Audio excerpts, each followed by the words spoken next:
recent research has shown me a couple of things about technology professionals and what they want, and I'm going to begin to share some of the details of the research as well as how to fix a particular problem.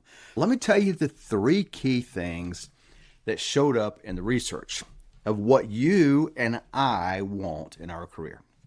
First is optionality. We want options. We don't really want to escape corporate America as much as we want a parachute. We want to be able to escape when things go bad. Second, we want proof. This one was interesting to me. We need to know that our skills matter outside of our company. This is the kind of things that you and hundreds and thousands of others have been saying. What really matters? Not theory, not certifications, not degrees. Hey, what really matters? The biggest proof was people were saying is people paying you money, one paying client, side projects, something that proves that you're not a cog in the wheel. Using the words that I found in the research. That's a gap most people hit, by the way. Most people, it was interesting, most people can't imagine having a client outside of their day job. Somebody paying them money. Optionality was number one. Number two is proof. And number three is clarity on your worth. And we're going to really drill down on this one today. Clarity on your worth. What is that clarity? How do you know that you personally are generating value on your job? How do you know that? You're getting a paycheck. That's great. But are you valued? Most people said that they know that they are underpaid. I found that interesting. But they cannot articulate what that means. They'll go to random pay scales and things like that. The main thing is you can't establish your value. Here's what I want to tell you. Here's something that kind of connects all three of these big giant points. And there's many more, and maybe later we will share this, is we all want control and we want proof. We want control and proof. So today what we're going to do in this particular episode is tackle the foundation of all three of these things.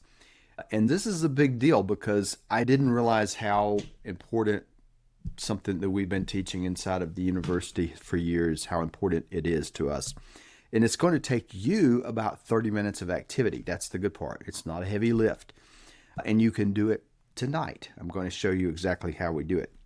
I call this a contribution audit, auditing of your contribution. So let's get to that right now. First, the first thing we want to talk about is what is a contribution audit. I just want to give you some definitions so that you know where we're going. And really what we're trying to get to is how much are you really worth on your job. And I know all of us have a pay scale. Almost everybody out there says, I'm in this particular pay grade. I'm between 100,000 and 120,000. Maybe that's my pay grade.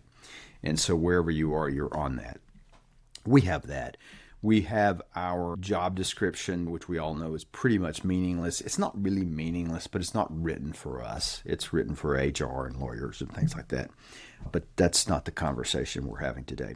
I want to get down to how much are you really worth? And what I mean is if your employer had to pay for the services that they were getting from you, all the services that they're getting from you, how much would they spend?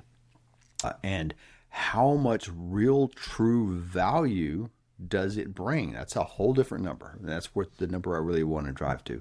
How much value does it bring to your employer?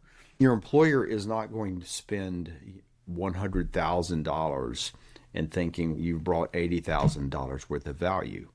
No, that's stupid. If they're doing that, they should fire you. But they also aren't going to say, we're going to spend $120,000 on you as a salary and get $120,000 of value. That's also stupid because there's no point. So you've got to bring a number that's bigger than your salary, significantly bigger than your salary of value. But when you start to bring that number, the conversation becomes very powerful on your behalf. A contribution audit is what we're going to start doing. I sometimes call this a word formula, is trying to get down to how do you describe what you do. You're doing this every single day. You're writing code, you're Slack comments, you're fixing things, You bring up things in meetings. You catch problems before they really exist and become bigger problems. And so you're doing all these contributions.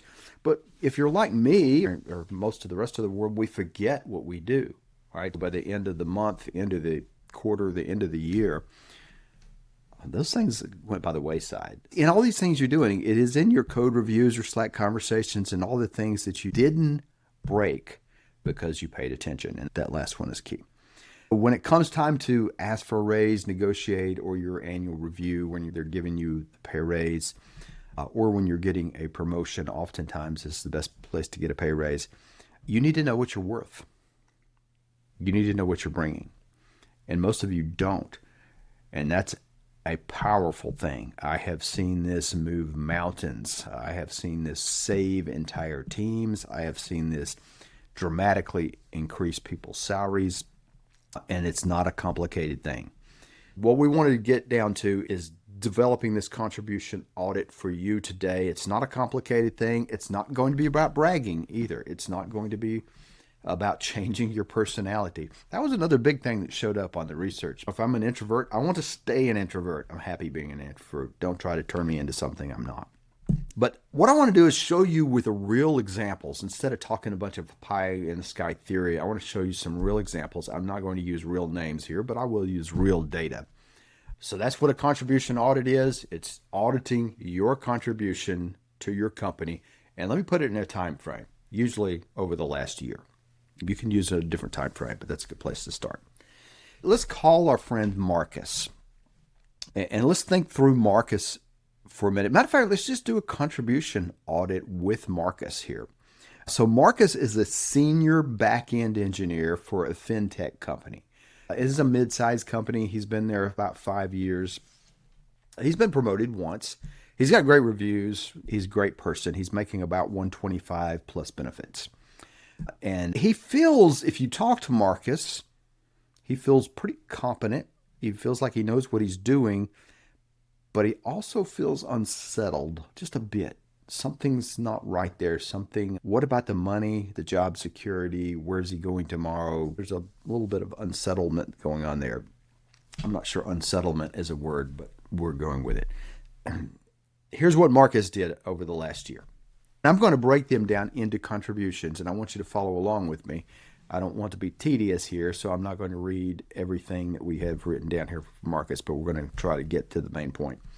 Contribution number 1, payment processing script. He works for a fintech company, payment processing script. So what Marcus has done is written these things down. What happened? Marcus noticed that a manual payment reconciliation was eating up someone in the operations team time about 3 to 4 hours a day. This manual thing that they had to do, eating up time, right? You see this all the time. It was also error prone because it was manual, and they took some machine data and manually did this. And it was slowing down our month-end closings and probably some other problems he didn't write down. So he wrote a script to automate about 80% of this work. This is just a few hours of work that it took him to do this, but it did the job.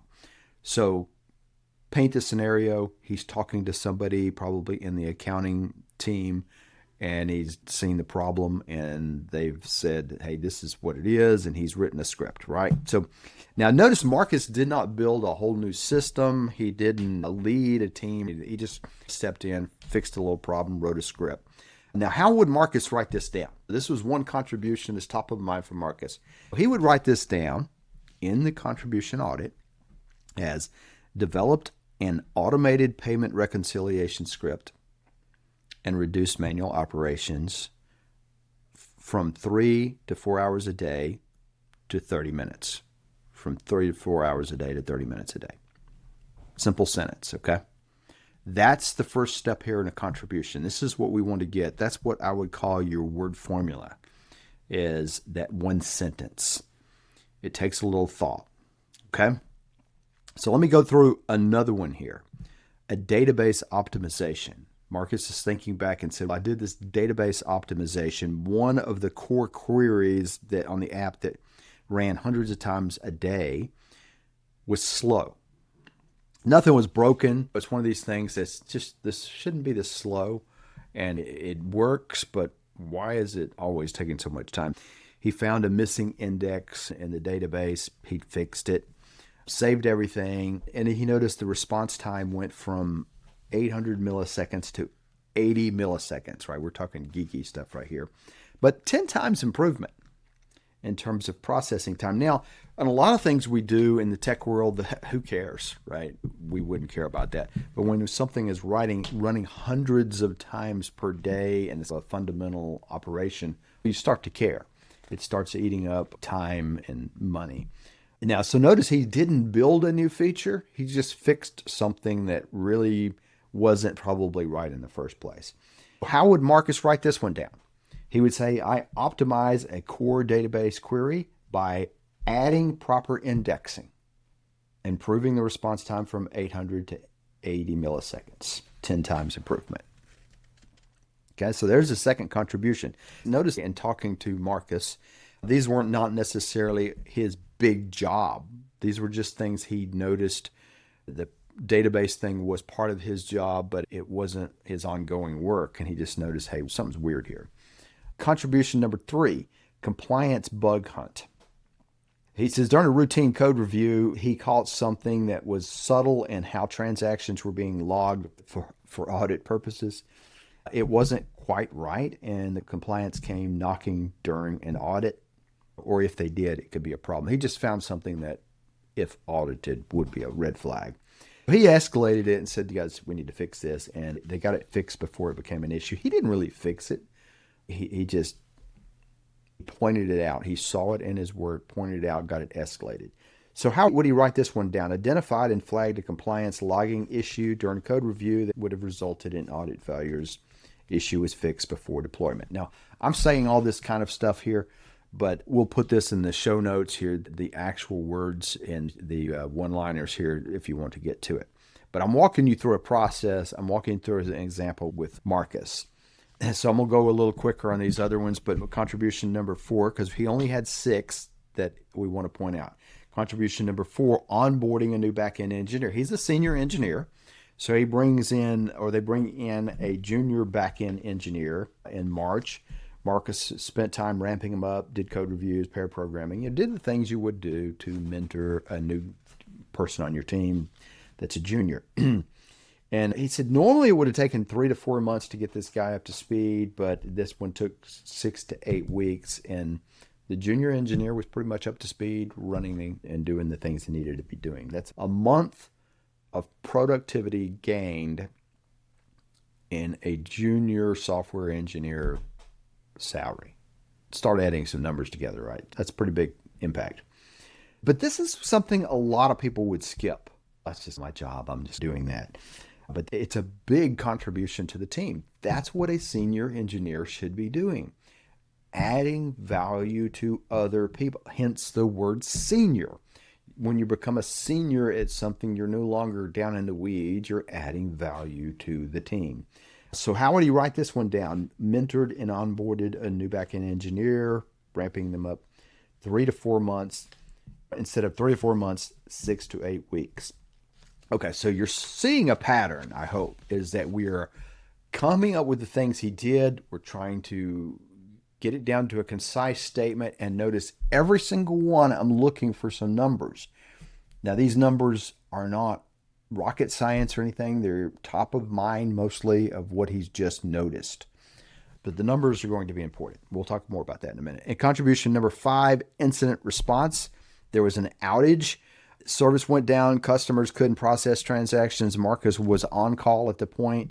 He diagnosed the problem within 10 minutes while others were still searching for it, coordinated the fix. Service was back up in 45 minutes instead of what could have been or would likely have been a 3-hour downtime. So faster service to the customer. Every minute of downtime in fintech costs money. So how would he write that? Rapid diagnosis and coordination during a production incident, reducing downtime from 3 hours to 45 minutes, preventing significant transaction losses. Now, he can probably dig in and figure out what the financial losses would have been. But right now, he's just putting down what he knows. So number 6, this is the last one of Marcus's, okay? So hang with me. Documentation and process improvement. The deployment process was documented in 5 different places. It was confusing. People would deploy wrong. Marcus cleans it up. Does your organization have any bad processes that are causing wasted time? The answer should be yes. Tons of them. Maybe thousands of them. Most, according to a lot of data, a lot of what goes on in the technology sector is poor process, wasted time, repeated work, errors that have been seen before, so on and so forth. That's a huge problem. So how would Marcus write this one down? Consolidated and improved deployment documentation to reduce support questions by 80%, improving process clarity. Now, where you got the 80%, I don't remember. As you can tell, the guy's name is not Marcus, and this conversation was a while back, but the data is all real. So that is Marcus's example. There's 6 things that Marcus, as he thought about what did I do last year that seemed significant, and he thought about them, boiled them down to a statement, came up with the best numbers that he could come up with. And that tells a story here for Marcus over the last year. The third thing I want you to see here, though, is the pattern that we've been repeating. He had 2 big technical wins, a script and an optimization, 1 crisis management, 1 people mentoring issue, incident response, and a documentation. All of these things, while they're technical, they're also leadership, right? Which they should be at his level. But notice Marcus didn't invent anything. He didn't write a whole bunch of new code to do this. He didn't lead a team of 50 people. There's no superhero type of things that we typically think about on our teams that we think win the big value. But what he did is he did his job and he did it well. This is the kind of thing that you want to get to. As I've told you some of these things, Marcus did some superhero type of activities, and I bet you did too. Do you remember them? And more importantly, in your case and in Marcus's case, does anybody else remember them? And does anybody else have in their mind value in terms of numbers, the impact? And numbers are important for so many reasons, but for one thing, we think, especially in the tech sector, we think numbers. Fourth, let's do a walkthrough for you, okay? So let me walk you through how we go about doing this. I've given some hints. You've watched us do Marcus, and this is something you can do today, take you 30 minutes. Here's what we do to start this. Open up a document, whatever it is, a napkin if you need, your phone, whatever, and start writing everything you did that mattered over the year. Now, most of you are sitting in meetings, or you're sitting there waiting for something, or you're a kid's baseball game or something, and you're in a downtime moment. You've got your phone. You can just click it, hit voice to text, and go with this and be done. This is probably take you 5 to 10 minutes just to do this part. Just think about things that you've shipped, fixed, problems that you've solved before they became bigger problems. You solved the problem. Everybody else may not have. Things that you made faster, better. Things that you taught someone. Things that you documented so other ones can use it. That was a big deal at one of the jobs I had. Crises you prevented or that you got involved in, and again, processes you've improved. And let this be messy. Don't worry about it. Just get thoughts on paper, because you're thinking back through your last year. You may need to look at your calendar, whatever will jog your memory of what happened. Don't overthink it. You don't want to spend a bunch of time on this, but you want to get the quantity over quality. We normally say that backwards, but right now we just get some things. Most of you shoot for 10 things. I've seen this multiple times where people in their final rendition had 5 or 6 things. Some people had 10. There's some people with a lot more than that, but get down to the core couple of things and shoot for 10 and just see where you get. When you quit thinking about things, quit writing them down. Right, so that's the first step. This is the brain dump, right? This may take you 5 or 10 minutes. It's stuff that you've thought about a lot. Other people haven't. You've thought about it. Other people don't know about it. Step 2, pick the top ones. If you have a whole bunch of things, just think about, okay, these things, kind of prioritize them the best you can of what mattered the most. And if you're like, hey, I'm like Marcus, I'm going to do six. But you probably have 2 or 3 big ones, cut 2 or 3 smaller ones. But be careful here, because sometimes your bigger financial impact is not what you think it is. Let me tell you the secret we're driving to right now is you count lines of code, quality indexes, faults found, documentation. There's all kinds of metrics that you may have to measure your job and your job performance. Maybe you and your boss have them. That's great. Somebody's counting dollars. That's where we're going to. Because the numbers that count the most for almost every organization is dollars. You've got to get to dollars. What Marcus is going to do, not today, but we'll get to this later, probably next time, is he's going to translate these problems into dollars and impact. That's where the conversation really starts and things start to matter a whole lot. Because I'm sorry, you get paid in dollars, right? So your metrics need to count in dollars. If you think they need to keep me around just because I'm a good guy or a good girl to have on the team and I make everybody laugh and I throw a great party, that's great. But that probably isn't going to keep your job or win you another job. That's just the way it is. But you're going to pick your top ones right now and make your best guess. Step 3, write them in plain language. Even Marcus's words here are tough for me to roll off my tongue. He's a software guy, right? He talks in corporate geek speak. I have a hard time with that. Lots of big words here, but they're fine. But get it down into plain language, mostly language that you could tell your boss's boss and your boss's boss, and they would say, oh yeah, that matters.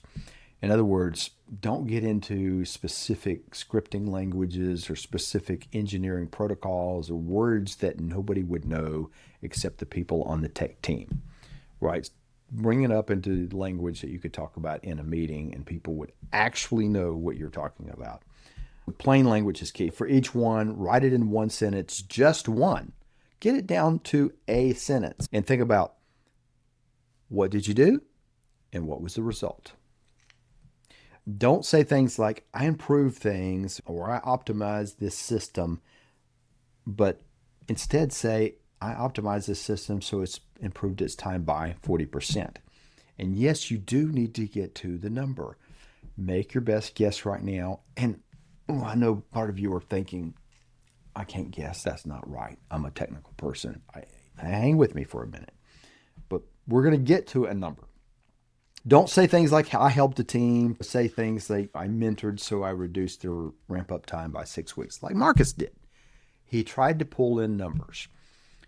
And if you don't know the number right now, just say, this caused an improvement in blank. And you probably know if you're ramping up a new employee, they were more productive faster. Don't know the number. If you improved a process on a computer, it ran faster. Some other kind of metric that you guys care about. If you don't know the number, just say, I'm going to measure this in milliseconds, or I'm going to measure this in days, or I'm going to measure this in months, or I'm going to measure whatever. Just get your head around the problem and come back and get the details later. The sentence that you write should be something you could say in a conversation with your boss or your boss's boss or in a meeting, and it should roll off your tongue. And it should be kind of like, hey, this is just what happened. Not this giant formality thing. But before we go any further, this is your homework assignment. All I just told you was step 1, 2, and 3. Step 1, do a brain dump. Step 2, organize them, most important, the best you can. Don't overthink that, by the way, since you may be wrong. Spend no more than 5 minutes on that. And step 3, put them in plain language. So you're probably going to write them down, and then you're going to prioritize them, and you're going to write them down more in clear language, even if you leave a blank for the thing. I'm talking about 10 minutes, 5 minutes, 10 minutes. I'm talking about less than 30 minutes of activity. That's what this should be. If we were doing this in a class, this is your homework assignment, right? It should not be a heavy lift. But let me throw a note out because, again, a lot of people get caught up in numbers and they cannot estimate. And this is true in the technical world. We're precise people. We're engineers. We're data people, right? We just I can't guess. So let me give you some thoughts on how we're going to go about that. Because you're probably thinking, how am I supposed to know if this improves something by 140 or 150 hours, or I bet made his time better from 6 weeks instead of taking 6 months? How am I supposed to know that? Milliseconds, you might can measure. How do I know that? These are all fair questions. You don't need this exactly, but hold tight. There's a difference. When Marcus optimized a database query, it went from 800 to 80 milliseconds, if you remember. He didn't need to measure it in 10 times. It's like he ran it before, he ran it after, he saw there was improvement. And he could stop watch it if he wants to. He could measure it, writing a line of code if he wanted to. He could just see how this thing runs faster. And some metric. Now, a lot of people are sitting here thinking that may not be perfectly accurate. It's going to be 81.215. That's fine for accuracy, but you're trying to communicate. And sometimes too much information ruins communication. People get so caught in the details of the decimal points that I've lost the point of what you're saying. It doesn't matter that you get these things perfect. Your job is to audit your contributions, to document your contributions. You're writing down what you know happened, and you're trying to say roughly this is the impact. You may be very precise at times. The numbers don't have to be exact. That may bother you, but your numbers need to be defensible. That's a difference than exact, because there's just a lot of things in life we cannot measure. You may be uncomfortable with that. I may be uncomfortable with that, but you just can't measure them precisely. Not because you couldn't, because how much time, how many man hours of your time are you going to use to try to go back and get a precise measurement? Is it worth it to know whether it was 15% or 20%? Probably not. So defensible means if someone asks you about it, you can explain where the number came from. And I've counted the incidents this quarter. I've checked with the team on how much time it takes, or I looked for the metrics. I looked at the metrics dashboard. You're not making it up totally. You're not making it up at all. You just may not have precise numbers because they don't exist. Think about the weathermen. The weathermen cannot tell you precisely what's going to happen as you walk outside your front door.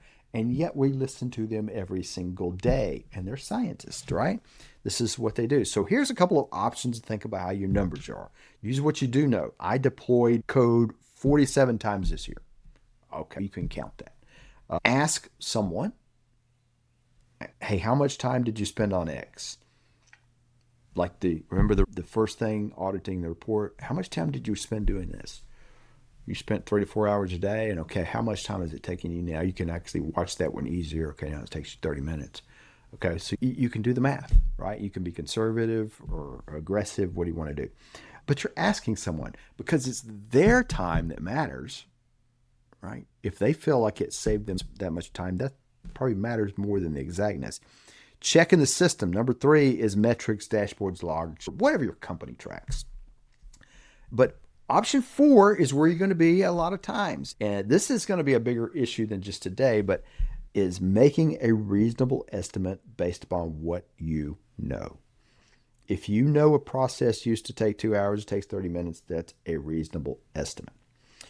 Let me tell you though, so hang tight, because let me tell you, numbers have a weird way of going. People are weird about numbers. And not in Marcus's case, but in another case, I know a lady, she was doing the same audit inside her company. And one of the things that she realized is she saved time putting field personnel into the field because she did some software updates. It kept from rolling a truck into the field is what they called it. And she didn't know how much that cost. And so she went to her boss and said, how much does it cost to roll a truck? She was trying to figure out our numbers. And he said, we don't share that information. It's almost like it's private data. She said, okay. Then she guessed $50 to roll a truck. And when she presented it back, so she used her best estimate. She asked for real data. She couldn't get real data, so she just made her best guess. She thought 50 was a decent guess. And then she put the numbers in front of the same boss that would not tell her, and he laughed. And he said, that's not 50. It cost us $500 to roll this truck. And she didn't point out the fact that a couple of days ago, he couldn't tell her, and now he can.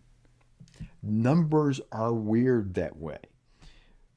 As a matter of fact, in Chris Voss's book, Never Split the Difference, he talks about sometimes guessing a number intentionally wrong when they won't share the number. When you intentionally go too low or too high, people need to feel superior by correcting you. And I have seen this exact thing where I had to guess some numbers on somebody's salary, and I just went in there and said, I think their salary is $100,000. Before, he's telling me he couldn't share salary data, and now he's telling me exactly to the penny of what we spend on this employee. There we are. That happens all the time. Make your best guesses. But here it's your turn. It's your turn. Your goal here isn't precision. Your goal is just to get some stuff on paper and get moving. If you do this, by the next podcast, we're going to start drilling down on this data and looking at this and see what happens. Now, so here's the payoff. Once you have this list, 3 things start to happen. Immediately, 3 things will start to happen. The first thing, you start to see yourself clearly. And let me tell you, that's important. When we're looking at the conversations I'm having with hundreds and over the years, thousands of people, and when I'm looking at the data, we're really proud of what we do and we think we're doing a great job, but we also have a whole lot of insecurity about it. Sometimes we need to take an objective look about the impact that we have had. We forget all the battles we've won because all we see is the battles we're fighting right now, and they're constantly coming at us. First, this helps you see yourself clearly. Second, you have permission to talk about it. This is great data to bring up, not to go waving in front of your boss and saying, look at me, look how great I am, like a 5-year-old from coming with your kindergarten colored picture that you made.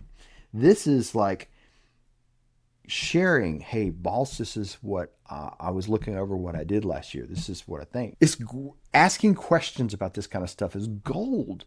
Hey, is this the kind of stuff where we should be spending on your time? Or, hey, I've noticed, look how much time I spent on that. It was very little, but it had this big impact. You think there's more things like that we should be doing? Getting direction from the person, because guess what? Your boss hasn't seen this data either. He or she has forgotten it just like you have.